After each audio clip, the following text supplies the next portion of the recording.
Muchas gracias por continuar con nosotros. La periodista Jency López realizó una entrevista al ministro de Trabajo, Rafael Rodríguez, quien compartió temas de interés para la población.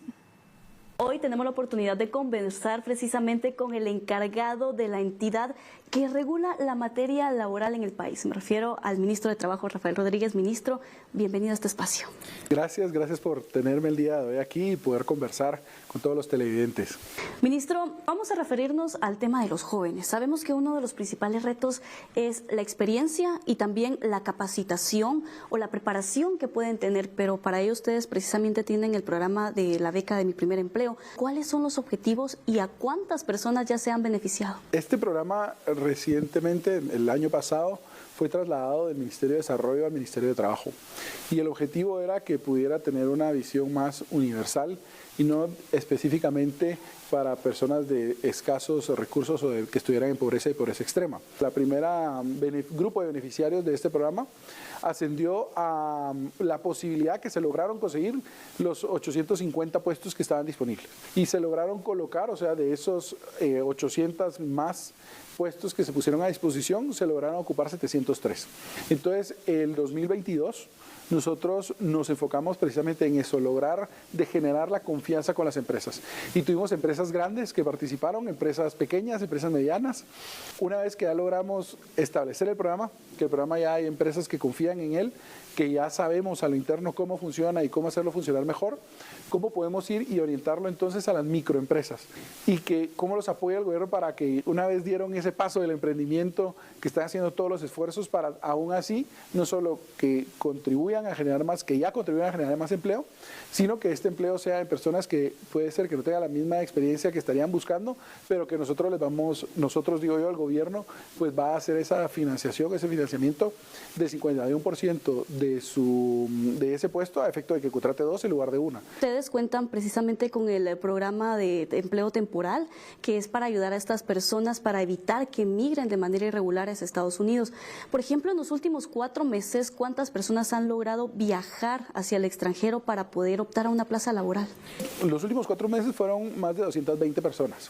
El año 2022, o sea, 3 años después, creció el programa y a través del programa se fueron a trabajar al extranjero 2.525 personas, o sea, un crecimiento exponencial.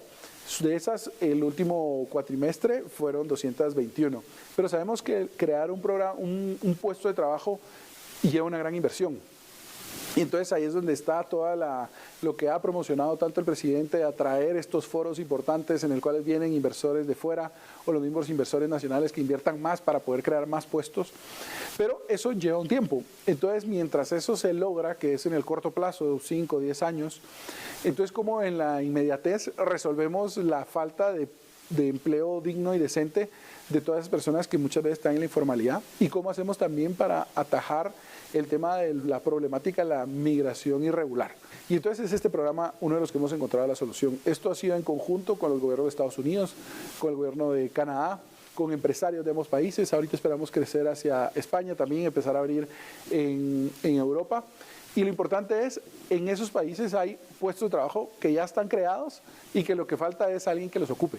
Y entonces ganamos todos, ganan los trabajadores guatemaltecos porque no hacen una ruptura de su núcleo familiar, pueden ir a ganar por hacer el mismo trabajo, pues multiplicado por la moneda o la divisa en la cual van a laborar, y nuestro objetivo es que esta migración sea circular, o sea, vayan estacionalmente, regresen, tengan recursos, vengan a invertirlos en Guatemala, remesas, también se aumenta el número de remesas, digamos, entre la remesa que va a un migrante irregular a la remesa a un migrante regular, porque el migrante regular tiene otros beneficios, o sea, tiene cobertura para accidentes, tiene beneficios de casa, de alimentación en algunos casos, entonces eso genera que pueda su ingreso sea directamente todo para venir a apoyar a sus familias y ellos o ellas cuando regresan a Guatemala. Ministro, yo quiero que nos detengamos en un tema, los trámites, la visa, el pasaporte.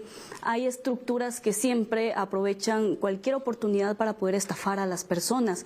En el caso del acceso a estos programas y los documentos que se deben presentar, ¿cuáles son las acciones que ustedes implementan para evitar, por ejemplo, que un guatemalteco sea víctima de estafa para realizar estos trámites? El año pasado se aprobó el acuerdo que establece el registro de reclutadoras.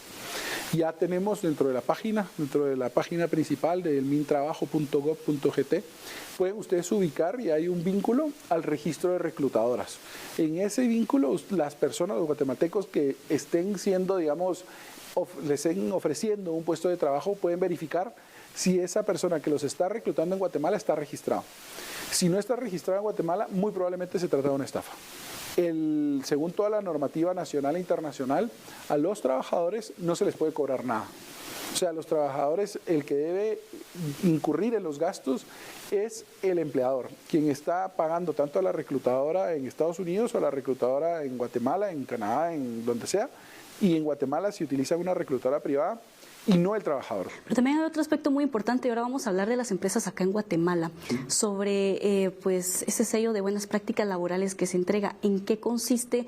También entiendo que, por ejemplo, los trabajadores o colaboradores de estas empresas pueden acceder a ciertos distintivos para incentivar, ¿no?, la labor que realizan. Este fue un programa que establecimos de 2020, denominamos buenas prácticas laborales en una constancia.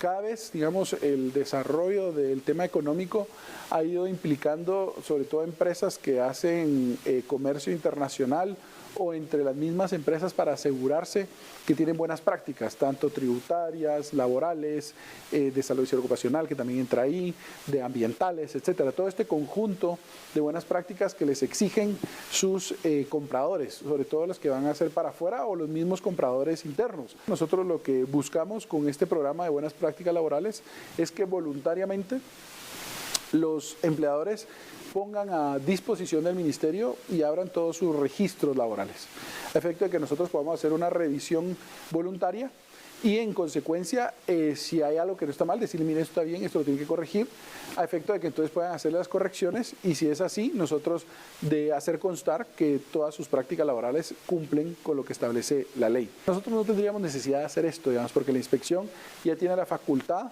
de poder actuar, ya sea por denuncia o de oficio, dentro de los operativos que vamos estableciendo por diferentes temas que son de, digamos, de cumplimiento obligatorio. Ministro, y por ejemplo, de las empresas que aplicaron para obtener esta constancia en la convocatoria, ¿cuántas lograron obtenerla? Hemos sacado varias convocatorias, 2 al año. Entonces, en la última convocatoria que fue hecha en noviembre, aplicaron 25 empresas y dentro de estas 16 renovaron su constancia. Eso quiere decir que habían participado el año pasado y este año volvieron a participar para que se les pudiera verificar que siguen teniendo todas sus buenas prácticas laborales. Establecimos que hay grupos vulnerables que tienen más dificultad para acceder a un empleo. Dentro de esto, por ejemplo, las personas adultas mayores o las personas con alguna discapacidad o las personas que están retornadas o en situación de refugio. Entonces, aquellas empresas que encontraran o que contrataran y le dieran trabajo a estos grupos vulnerables o a personas que se encuentran en estos grupos vulnerables también debe ser pues, reconocido. Porque lo más probable, o sea, la orientación es, me va a ser más productivo un joven de tal y tal edad o ya un adulto de tal y tal edad con cierta experiencia, pero ya los que van saliendo, digamos, de esos factores de productividad, pues entonces van perdiendo oportunidades de poderse emplear. Dentro de ese grupo de empresas, revisábamos también dentro de su planilla que hubieran personas de estos grupos vulnerables y se les reconocía entonces con una insignia especial cuando así se hubiera encontrado. Ministro, acá, bueno, no creo que no solo en Guatemala se da este fenómeno. Los dos extremos de la vida en muchas ocasiones, por decirlo de alguna forma, se encuentran con dificultades. Por un lado están los jóvenes que por la edad, por falta de experiencia, por falta de capacidad, tienen dificultades para acceder a un empleo, pero también están las personas de la tercera edad que pueden tener toda la capacidad y el conocimiento, pero por la edad precisamente ya muchas empresas no las aceptan. Ustedes tienen el programa para beneficiar precisamente al adulto mayor.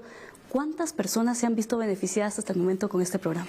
Mire, ese es uno de los programas que le ha denominado el mismo presidente de sus programas estrella, el presidente Yamatei, y ha sido uno de los del que le ha dedicado tiempo y esfuerzo y ha pedido más presupuesto y se le ha ido dando a efecto de poder alcanzar a todos aquellos adultos mayores, o sea, mayores de 65 años, que se encuentran en una situación de extrema pobreza. Veníamos manejando un presupuesto de 550 millones, subió a 820 millones de quetzales y el aumento del monto que reciben los adultos mayores. Pasó de ser 400 quetzales mensuales a 500 quetzales mensuales. Uno de los indicadores que establecía era crecer la nómina en alrededor de 6.000 adultos mayores para el 2024 que entregara el presidente. Es muy satisfactorio decir que la nómina desde que el presidente asumió pasó de alrededor de 100.000, que era la línea base, a el diciembre de 2022 a más de 145.000 personas.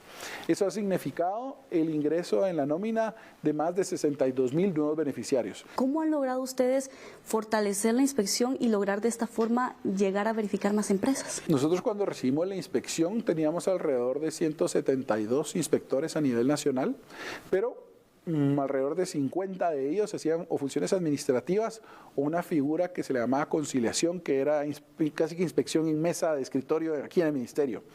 Eso se cambió y entonces pusimos a todos los inspectores, les pedimos que se cumpliera la ley y la ley establecía que tenían que ir a hacer inspección en el centro de trabajo. Entonces aumentamos, digámoslo así, inicialmente nuestra fuerza de inspección. También empezamos a hacer no solo eso, sino a pedir que poner metas para poder hacer más inspecciones, porque el cumplimiento laboral lo que implica es que estamos asegurando que la mayoría de la población que somos trabajadores pues tengan asegurados sus derechos. Nos topamos con otro obstáculo que había histórico de digamos algunos olvidos que tenía el ministerio, que era no tenían vehículos. Entonces era difícil hacer una inspección, ya los inspectores querían salir, pero dicen claramente, bueno, con mucho gusto, pero deme las herramientas del trabajo. Y la herramienta de trabajo es, si yo quiero hacer inspección a un centro de trabajo, pues me tengo que movilizar y no voy a incurrir en gastos personales para poder movilizar, o sea, tenemos que dotarlos. Se compraron ya más de 40, alrededor de 45 vehículos, ya todas las sedes departamentales tienen vehículo nuevo, y todo eso con los mismos fondos que se han ido consiguiendo por la misma labor de inspección. Se entrampó un proceso judicial que llegaban las sanciones, las multas a la vía judicial y ahí finalmente no se cobraban, ya se están cobrando. Esperamos concluir el primer trimestre la incorporación de 50 inspectores más, porque también al empezar a exigir más, lo que tuvimos fue algunos inspectores pues, que llevaban bastante tiempo, que decidieron acogerse a una figura que se llama retiro voluntario para poder entonces pues, ir a jubilarse, a descansar. Y eso dio paso a que tuviéramos una inspección también más joven. Y entonces más joven implica poder hacer, en este caso, pues poder exigirles más fijando metas más altas. Esperamos terminar este primer semestre con 200 inspectores, ya todos de campo. También nos pasó y estamos en este proceso de unos procesos disciplinarios que se dio por unas prácticas que no somos parte dentro del ministerio, que se venían dando por costumbre y que estamos pues tratando de evitar, y que eso va a llevar otros procesos. Esperamos que culminen con deducir la responsabilidad laboral a aquellos que hubieran incurrido en ellos. Nos encontramos con muchos inspectores, la mayoría diría yo inspectores muy buenos, que lo que faltaba eran los insumos. Entonces al dotarlos de los insumos hemos hecho capacitaciones, intercambios en Argentina, en España, en Panamá, para los inspectores que ya están aquí, los inspectores nuevos, lo cual creemos que es una muy buena forma de fomentar que la mística de trabajo dentro de la inspección, y de esa forma también generar mejores prácticas que redunden en tener un mejor servicio para los trabajadores. Creemos que con esto y este año también esperamos dejar ya un sistema informático de gestión de casos que nos va a permitir entonces dar también una mejor respuesta a las personas que vienen a solicitar los servicios de la inspección. Muchas gracias, un gusto haber conversado con usted. Bueno, es parte de las acciones que se han implementado por parte del Ministerio de Trabajo con relación precisamente a los diferentes programas de apoyo que se brinda a los diferentes sectores del país y por supuesto al fortalecimiento de esta institución. Nosotras nos despedimos hasta aquí con este espacio de Noticias Nacionales. Los espero en A la Medida.